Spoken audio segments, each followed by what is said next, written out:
Thank you so much. It is quite the honor to actually speak with an icon of death metal. It's a pleasure. We actually have met before.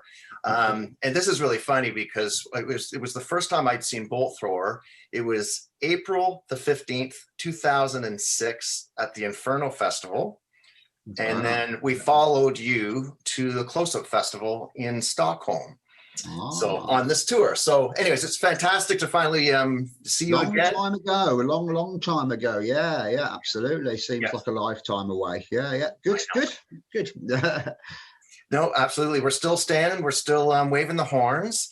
And yeah, maybe I'm just old, but I'm finding that the extreme metal scene is really fulfilling my metal heart these days. Last year, two of the greatest albums, in my opinion, were The New Enslaved and The Insidious Disease. And then you hit me with the latest Memoriam, which is just absolutely crushing. Wow, congratulations. You've done it again. Still doing it, still keeping the old school death metal flag flying high as we do. That's all we can do, that's all we know. So yeah, we're very pleased with the way this new album's come together. Looking forward to its full release in March. The feedback we've received since the single was released just a couple of days ago has been absolutely overwhelmingly positive. So yeah, we're really confident that this album is a good step forward for us, as we always continue to do so. Well, there's quite the concept to talk about, but I must say the first track it really caught me by the throat, and you are attacking the mic like you're like 20 years younger right now. Yeah, we've kind of got all those the formulas to make it work in place now. I think as with any band, when you first start out, regardless of what your background is, it takes a few albums, a few years to gel and kind of gets the idea of what you're trying to do and what you're trying to create, and get all the right elements in place in order to achieve what you're trying to achieve. And I think we definitely did that with the last album, Requiem for Mankind. We definitely finally kind of got the right elements in place, the blueprint of exactly what we were trying to achieve, and we've built on that with this new album, rather than just kind of keep creating a carbon copy of the last album, which we could have done. We've tried to push it a bit and try out some different ideas, and there's a variety of tones and textures, as you probably have heard on this new album, which make it the album that it is. It's a step forward for us in many respects. At your age, and because you've honed your art for so long, how do you like approach the vocals on a new record? Like how have you seen your voice age and mature, if you want to call it that? Yeah, absolutely. Yeah, with age, you do change. Kind of maybe to a certain extent, my excessive drinking, excessive smoking takes its toll over the decades. But I think it really helps when you've got someone behind the desk that really knows what you're trying to achieve. And with Russ Russell as our executive producer, he really knows what we're trying to get, and he gets the best out of me performance-wise, and and recording-wise as well. I think one massive difference with this particular album to the end is that we were a lot more prepared than we have been previously. Normally speaking, we're busy every other weekend doing shows, going out rehearsing for shows, doing shows, and that kind of takes up a lot of our time. So when it comes to recording and writing lyrics and everything for the album, that kind of almost takes a second place, and it kind of gets done towards when we're actually going to be recording. Sometimes, I've always, throughout my career, been in this position. I've been often recording or writing the lyrics whilst I'm recording the song as well at the very last minute. But with this album, because of the impact of COVID and our inability to be able to do anything, musically, gigs-wise, it gave us all this free time, free space to be able to concentrate on writing this album. So for this time round, for the first time ever in my 30-odd years of history within the industry, it's the first time that I actually managed to kind of like demo the vocals in advance. I kind of actually wrote the lyrics, went to Scott's studio, Riff Central, we demoed the lyrics, so I knew exactly how the timing structures were going to be, exactly how I wanted to deliver them before I went into the studio. Normally, we've got all the songs written down, but the lyrics haven't been rehearsed and no one knows what they're going to be. This time around, they were kind of like prepared well in advance, so everyone knew what they were. The drums could work around the lyrics for a change. You know, the guitars could have, to a certain extent as well, and that's what makes a difference, really. We've had all this spare time to concentrate, and you know, the lyrics as well. Kind of, they went through, you know, a series of rewrites, you know, and I had time and ability to be able to do that, and that's really the massive difference that's you know, prevalent on this new album. So actually, you're looking at it as a glass half full and not half empty with the whole virus and trying to create in a year of, it's the worst year ever for many people. Absolutely, but it's had its benefits. You know, our you know, okay, we haven't been able to do gigs. Yeah, we had a nice, hectic, busy schedule lined up for 2020, and then come March, you know, we did a great show in London, in, you know, the UK in February. Then we did a couple of shows in Denmark, which went really, really well. And then the whole world came to a grinding halt. And so, yeah, we managed to fill that time successfully by, you know, concentrating on writing successfully, which I think is our strongest album to date. Well, let's dig into this a little bit. You're kind of obscuring the hero, if you want to call him, behind you with the sword. It's kind of daring to have the second, this is the start of the second trilogy. And like, who is this king creature? It can be anything you want him to be, my friend. Yeah, the interpretation is in the beholder. But yeah, I mean, that's it. The first, I think I shocked the band when I kind of came up with this trilogy idea. But the first 3 albums fitted together so well, and it worked well as a little story, kind of experiencing the what I consider now to be the death cycle of this kind of leader figure, who we always seen on the previous 3 albums confined to a coffin. So we never saw him alive. We always saw him in a state of death. You know, first album being paraded across the battleground, second album lying in state, and the third one, the coffin going into ground. So the coffin was the main feature. So that was what I consider the death cycle trilogy.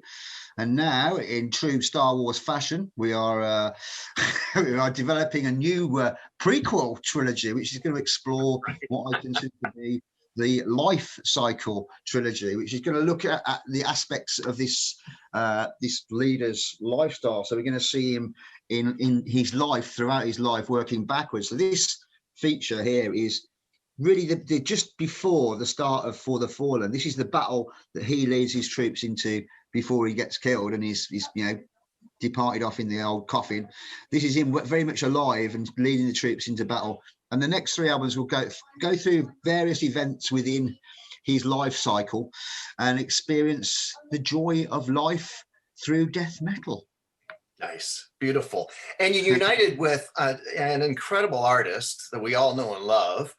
And it's just so beautiful what he created. Did he do everything that you wanted, or did he just take what you wanted and did everything?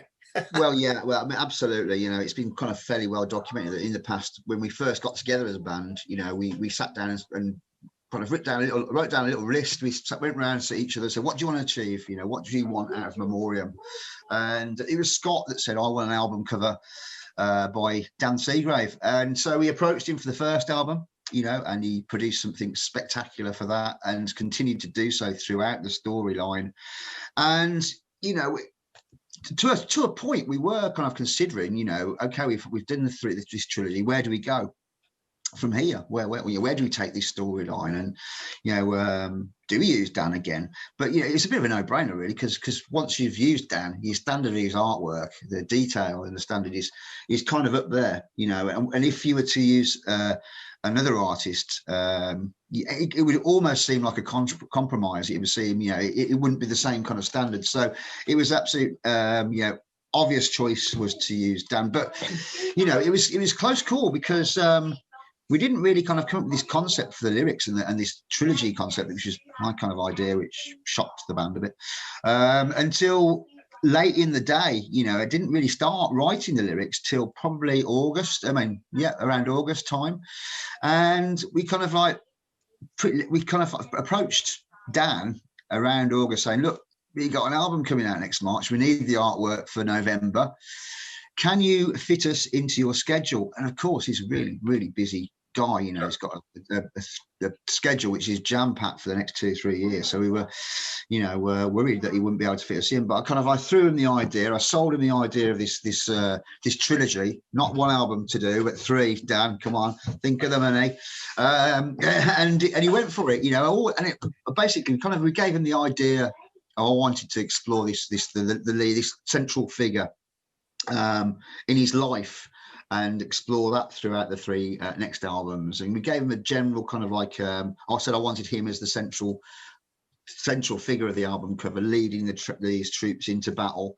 And we wanted a general bluey, purpley tone to it. And you know, that's what he delivered. And to work with him and see the work developed from the embryonic stages, from the idea that you've got in your mind, passed over to the artist, and see him do it from rough sketches. You know, he kind of fires over rough sketches and asks us what we prefer, and seeing it develop, you know, bit by bit over the 2 or 3 month period in which he did it in.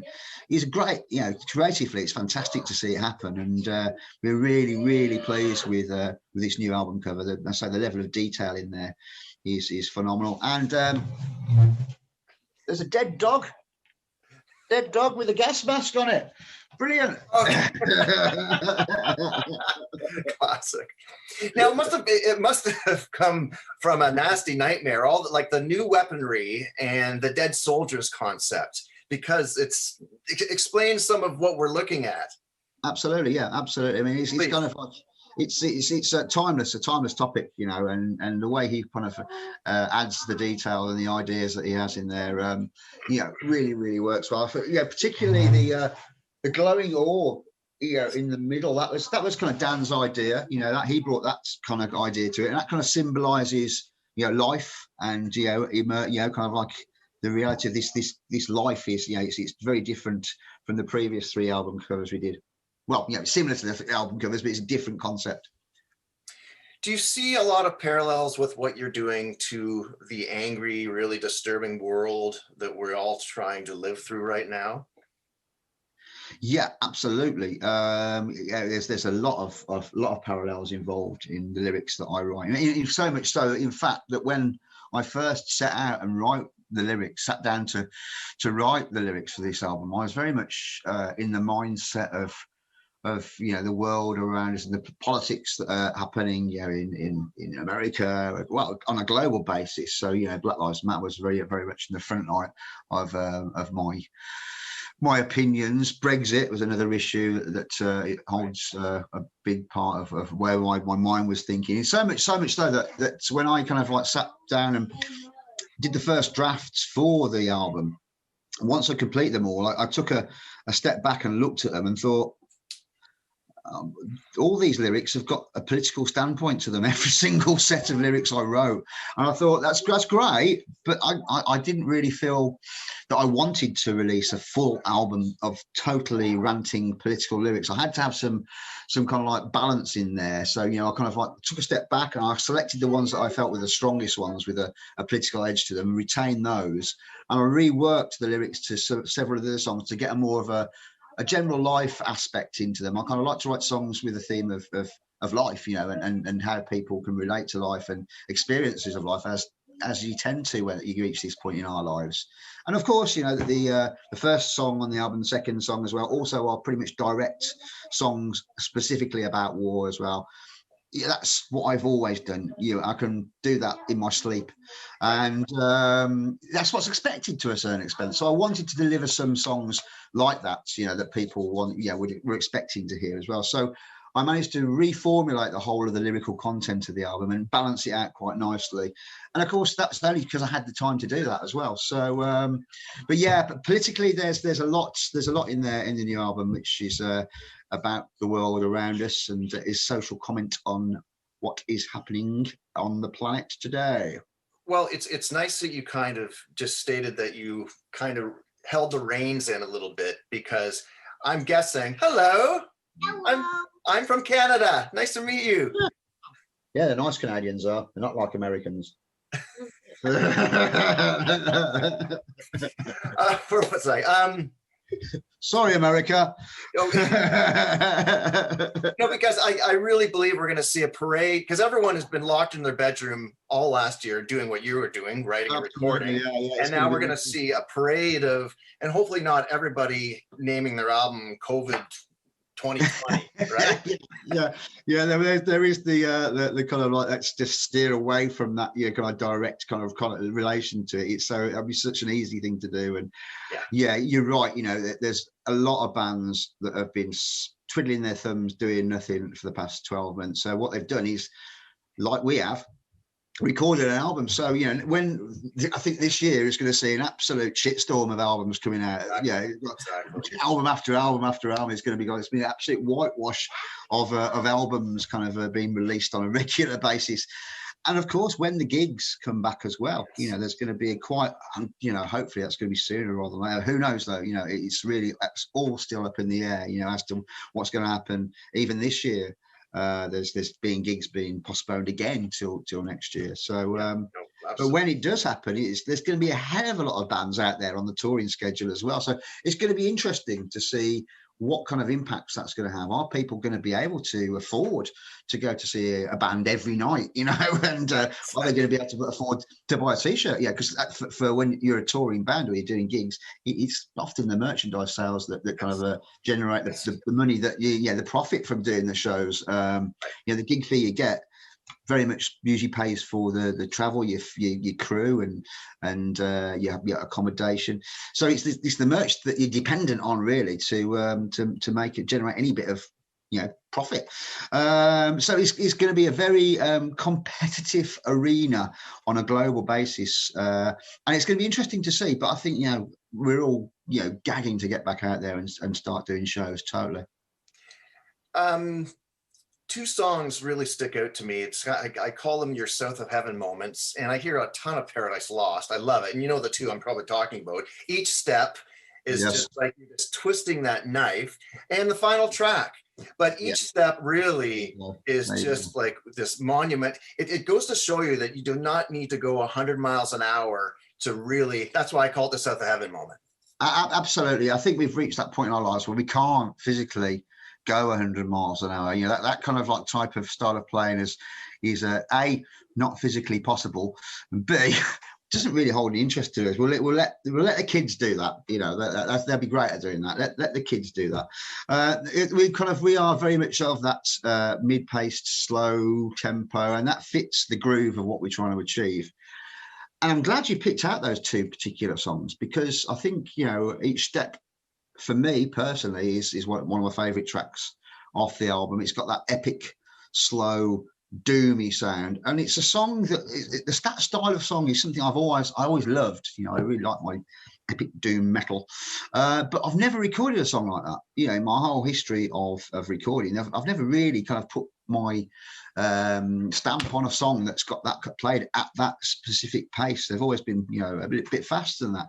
So it was difficult for me. It was really difficult to write the lyrics for that one, because I'd never really written anything to that tempo before. So it took me about 6 or 7 drafts to get it right, and how I finally found out was that less is more. The less lyrics that are on that song, the stronger it hits and the more impact it has as well. So that was, it's great to learn these new things, even at this point in my career, that we can, still learn. You're still learning, and working things out. And I love that song. It's got a specific, real close place to my heart, which links very nicely onto the last song, which is my ultimate favorite song that I think that I've ever recorded, regardless with anyone. As My Heart Grows Cold, leaves it's got a special place in my heart. It's a story of life. It's a story of how we all exist. I think everyone can relate to it in many respects. We've all had these experiences in life that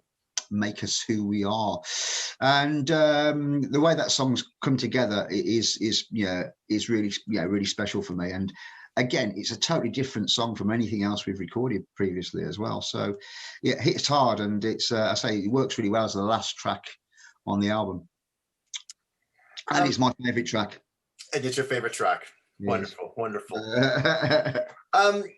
dare I say, is there any J.R. Tolkien influence with this? It kind of, some of the imagery reminded me of the Return of the King movie because of all those dead soldiers. Remember that, the massive battle scenes? Yeah, yeah. It's, I can see a connection there. You know, J.R. Tolkien, you know, lived in Birmingham. He's kind of those places just down the road from where I am, where there were influenced. The Two Towers that were part of based on the reservoir in Edgbaston in Birmingham. There's a place called Sarehole Mill just down the road from me in Moseley, where kind of he lived for a number of times and wrote a place called Moseley Bog, which was based on the whole kind of like the Lord of the Rings trilogy came from that.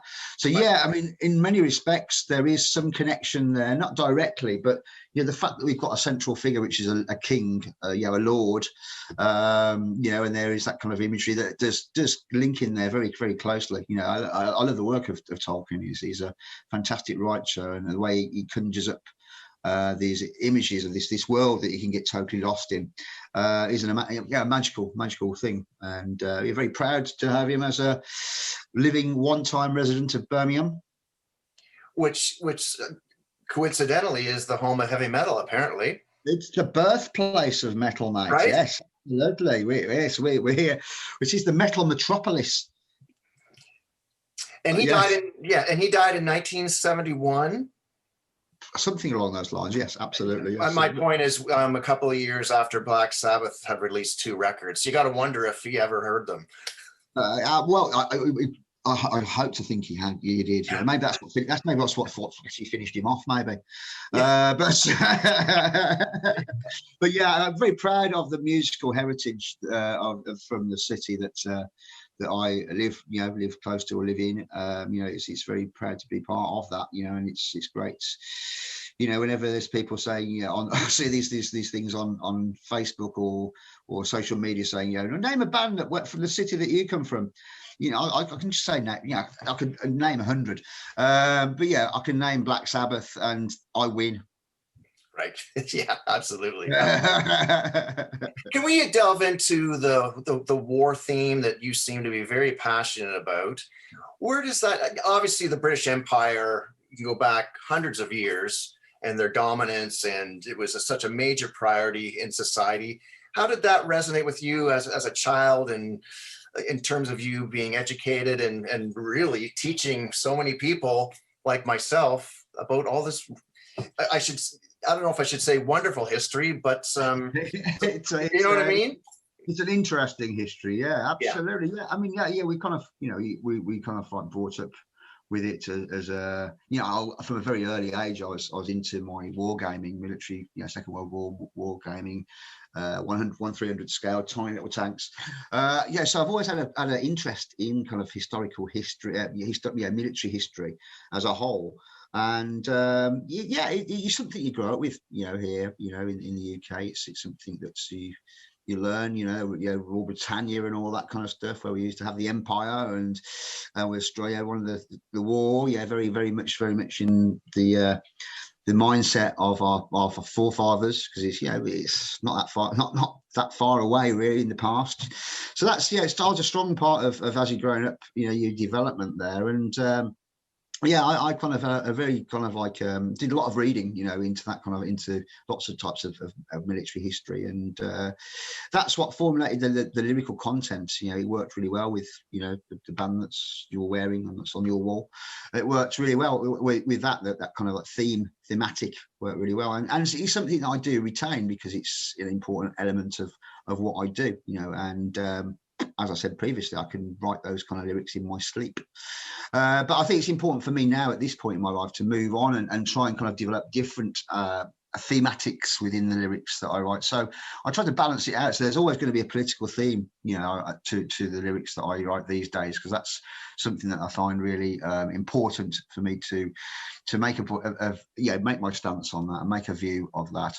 But, you know, generally speaking, you know, songs such as, you know, As My Heart Grows Cold and Each Step are kind of comments about life in general, you know, about its experience, which comes with age. And I think those are the real 3 main thematics that run throughout the lyrics that I write. So there's always that war element, there's always that political element, and there's always those songs about life. There's a nice balance between those 3 topics and themes that I try to retain. It's a good thing, good to work with. If all else fails, I can always go back to writing war lyrics, because I could shit them out for breakfast. Sorry, Oliver. What do you feel about the treatment of our veterans? It is a real bone of contention in Canada, and I know it is around the world, but it's pretty devastating when you see the treatment of the people. Why I'm sitting here talking to you is because I'm a veteran. Absolutely, yeah. I mean, this is it. On the last album we did a song called "The Veteran," which is kind of well documented. The video itself was made by a veteran of Iraq, and suffered from PTSD, and the impacts that the life that they experienced and what they're going through now is just really not acknowledged by the government. There is a military covenant where they're supposed to take care of veterans and take care of their welfare and mind. And you see so many of homeless people that on the streets are of a military background, and it's so sad to see. And the unreported suicide rate as well of veterans, right, which is not really documented and not really kept a tally of. It is it's scary, that they can put their lives on the line and do what they've done in the past for the good of the nation, whether that will be right or wrong. But that's what they did, and the way that they are, in a way, rejected and mistreated and not really supported by the powers of the establishment that put them there in the first place is sickening to see, and it's a very sad state of affairs. And it's something that's globally. It's not just here in the UK. It's across the world. It's the same kind of way that veterans are treated in a very disrespectful manner, and I don't like to see that. So if there's any ways that I can, try and change that, whether it be writing a song about it or, making a video to support that, I'll make every opportunity to do that when I can. Well, I wanted to show you some history. This is a flight cap from my grandfather, my mother's father, and he was a group captain in the Canadian Air Force. But yeah, this a leather flight cap that I wanted to show Mr. War about. Fascinating. That's an amazing bit of social history. That is, yeah. And he wore that on his missions and things like that. Yeah. I've got all his files from all the countries that he's traveled. He passed away like 25 years ago or something. But anyways, really it's amazing to have that connection, because we all got that. We all got forefathers, that fought against the whole concept of racist ideology. The fascists, the original anti-Nazis out there were our forefathers that kept us in this position to where we are now. And it's just ironic to see the rise of right-wing ideology and the whole concept of nationalistic fascism rising across the globe. Supported by mainstream political parties as well. And it's an affront. It's an affront, and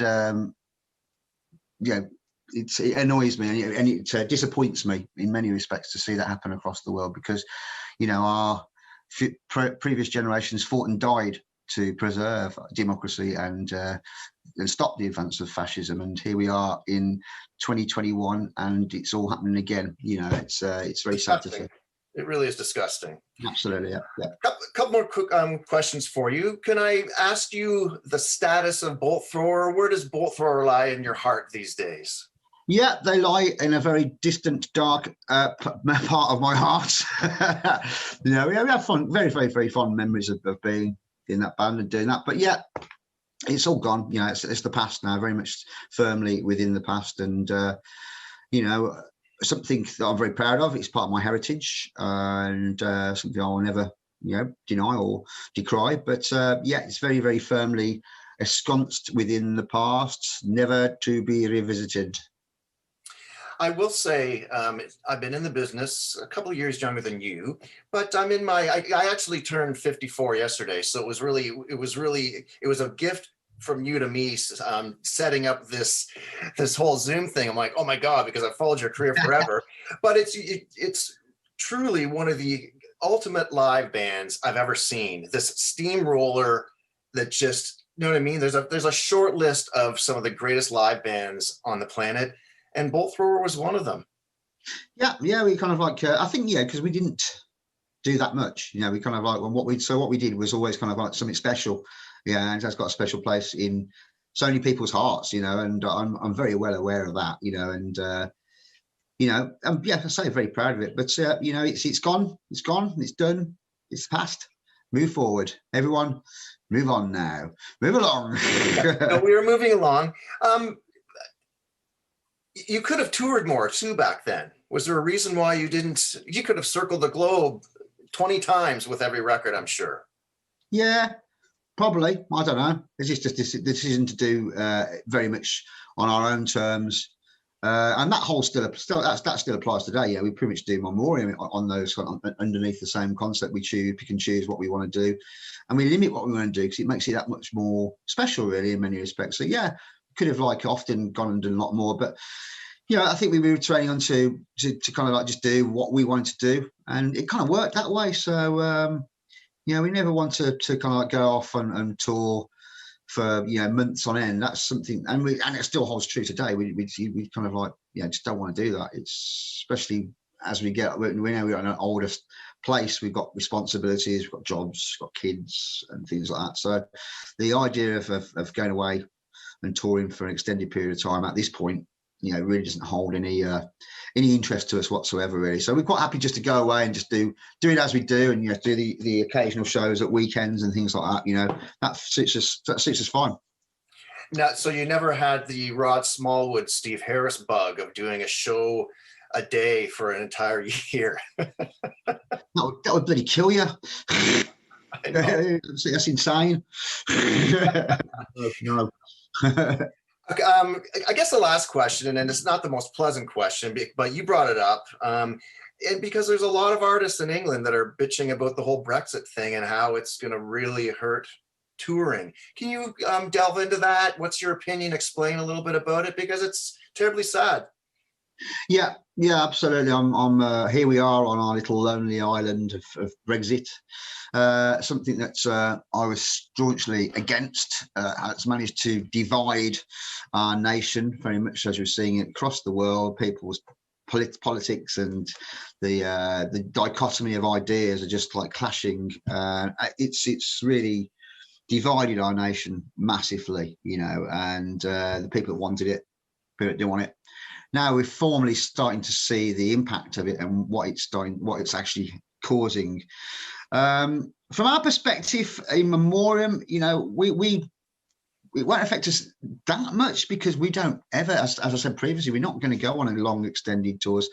So we don't need visas, you know, we don't need visas to go, you know, to carry out a 3-month tour or extended period within a certain country. We can pop in and out on business purpose as we do normally. So but it does affect us in other ways, you know. Financially, it's already kind of affected us because we have to present carnets now. So what we have to do is when we kind of like leave the UK and go anywhere, we have to present customs with a list of all our equipment that we've got, right, including merchandise, you know. And that's, so it has kind of affected the ability to sell merchandise on tours. And as I said previously, that's really important to us because that's where we generate our income. It has made us think twice and had to reevaluate the financial reality of doing it and the viability of actually doing certain shows where, you know, the money's quite tight to do it. You know, sometimes in the past we'd have just, we'll do it, it'd be great, fine. But these days we're having to think twice about that because of the financial impact.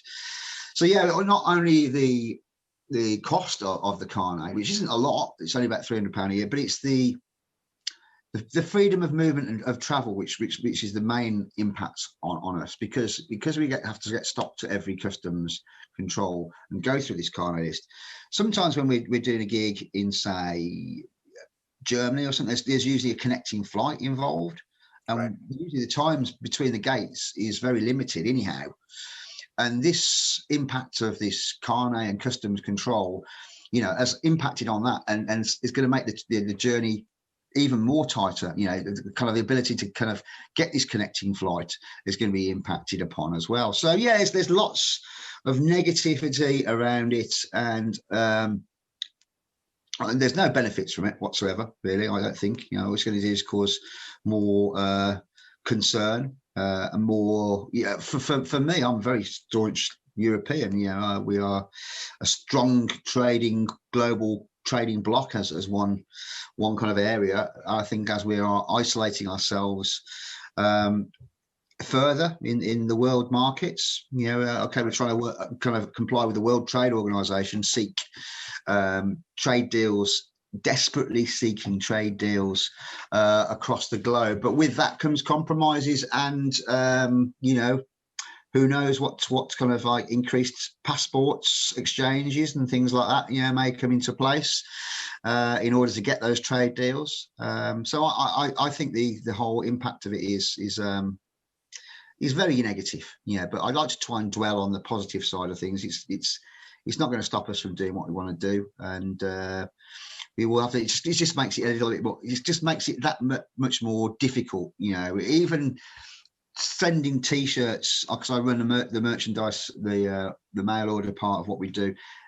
Even that's been impacted by Brexit already, because now whenever I send a package to any EU country, Germany's quite a popular place. Sure. I have to kind of complete a customs declaration. I didn't have to do that before, so it just makes everything that bit more complicated.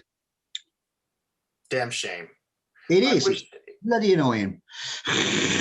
I wish you luck with the rollout of this. I wish everybody luck, and hopefully everything kind of gets back to normal slowly but surely. Hopefully we can get to see you perform, but congratulations on this. It's truly an honor to speak with you. I'm such a big fan, and you've done a wonderful job. You've actually fulfilled, you know what I mean? We're all locked in, so we need something to bite into, and you've given me the first record of 2021 to bite into it. So thank you. Brilliant. I'm glad you like it. And yeah, all the best. Hopefully our paths will cross on the road at some point in the future. Maybe we may even get ourselves over to Canada. It's more likely we're going to put, and it's probably easier for us to play in Canada than it is in Europe now. Part of the Commonwealth. So so maybe our paths will cross after this COVID crisis has passed. Yes. Awesome. Thank you so much. Okay. Absolute pleasure, mate. You take it easy. Have a good